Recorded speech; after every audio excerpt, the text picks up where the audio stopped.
Brought to you by Oxyrich. Manikchand Oxyrich, proudly Indian.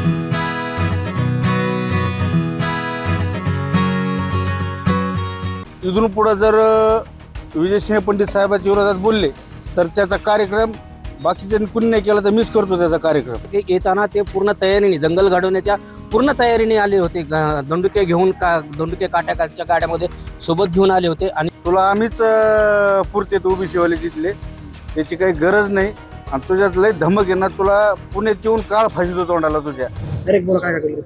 समाजाचे त्या ठिकाणी बरेचसे मित्र होते। त्या ठिकाणी हाके साहेब आल्याच्या नंतर हाके साहेबांनी गाडीवर चढून एक तर दंड थोपटले।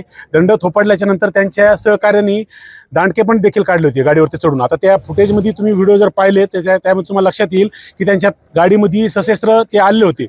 त्याच्यामध्ये म्हणजे त्यांना जाणीवपूर्वक या तालुक्यात येऊन वातावरण बिघडवायचं होतं, जातीय तेढ निर्माण करायचा होता। पोलीस प्रशासनाची या ठिकाणी भूमिका बघायची होती, कारण पोलीस प्रशासनावर काहीतरी राजकीय दबाव होता। त्याशिवाय हाके साहेब जिल्ह्यामध्ये प्रवेश करू शकत नव्हते।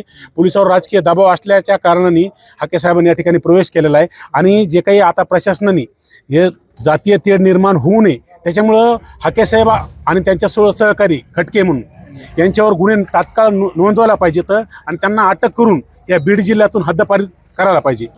मी संतोष आंधळे, मी ओबीसी मधून येतो, मी वंजारी समाजातला आहे। लक्ष्मण हाके हे गेवरात येऊन विनाकारण पेटापेटीचा जो कार्यक्रम केला आहे त्यांनी हे चुकीचा केलेला आहे आणि त्यांच्यात लय धमक होती।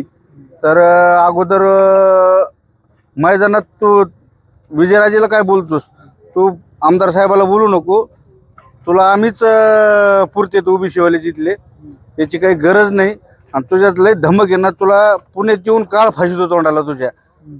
तू बघ आता इथून पुढं गेवरात यायचा प्रयत्न कर आणि विजयसिंह पंडित साहेबाच्या विरोधात बोल, मग तुला आम्ही काय आहे ते तुला झटका दाखवू। गाडीवरती काही काट्या होत्या, काही लाट्या होत्या, ते सगळ्या तयारीने आलते। हाके व खटके यांच्यावर गुन्हे नोंद व्हायला पाहिजेत। विनाकारण गेवराई तालुक्यात हे समाजामध्ये तेढ निर्माण करायचा प्रयत्न करीत आहेत। हाकेने इथून पुढे जर विजयसिंह पंडित साहेबांच्या विरोधात बोलले तर त्याचा कार्यक्रम बाकीच्यांनी कुणी नाही केला तर मीच करतो त्याचा कार्यक्रम। काय सांगाल सर, तुम्ही तिथे होते, काय घडलं होतं, कशामुळे घडलं, कुठून सुरुवात झाली? खरं तर सुरुवात म्हणजे परवा दिवशी हाके साहेबांनी जे आदरणीय लोकप्रिय आमदार विजयसिंह पंडित यांच्या बॅनरवरून जे वक्तव्य केलं, दंडुक्याची भाषा घेण्याचं वक्तव्य केलं, त्यावरून हा वाद चिघळलेला आहे। काल त्यांचे पुतळा जाळण्याचा प्रयत्न काही समाजाने केला। त्याच्या विरोधात त्यांनी काय म्हणजे पोलीस प्रशासनावर दबाव आणून आमचे सहकारी गजानन काळे यांच्यावर केस दाखल करण्याचा प्रयत्न केला होता। त्याचाच एक रोष समाजामध्ये निर्माण झाला आणि एवढं असतानाही हा गेवराई शहरामधले वातावरण एवढं चिघळलेलं असतानाही एक पोलीस प्रशासनाने त्यांना गेवराई शहरामध्ये येण्यासाठी बंदी घालायला पाहिजे होते, परंतु पोलीस प्रशासन हे बघ्याची भूमिका घेत असताना त्यांनी गेवराई शहरामध्ये आले आणि त्यांनी आल्यानंतर काय आहे की येताना ते पूर्ण तयारीने दंगल घडवण्याच्या पूर्ण तयारीने आले होते। दंडुके घेऊन दंडुके काट्याच्या गाड्यामध्ये सोबत घेऊन आले होते आणि सुरुवात त्यांनी गाड्यावर उभा राहून दंड थोपटून त्यांनी चप्पल बोट मारण्याचा प्रयत्न केल्यानंतर काही खालील कार्यकर्त्यांनी त्यांना प्रत्युत्तर देण्याचा प्रयत्न केला। मी दादासाहेब चौधरी आहे, सावता परिषदचा तालुकाध्यक्ष। काय सांगाल, आज गेवराईमध्ये राडा झाला, दगडफेक घडल्याची पाहायला मिळाली, तुम्ही प्रत्यक्षदर्शी होते, काय घडलं होतं? सगळ्यात अगोदर लक्ष्मण हाके यांनी गेवराईमध्ये त्यांना प्रशासनाने येऊनच द्यायला नव्हतं पाहिजे होतं, कारण की कायदा सुव्यवस्थेचा विषय होता। ते गेवराई शहरामध्ये आले, भर चौकामध्ये येऊन गाडीवर उभा राहून कुठं दंड थोपटले, काठ्या दाखिले।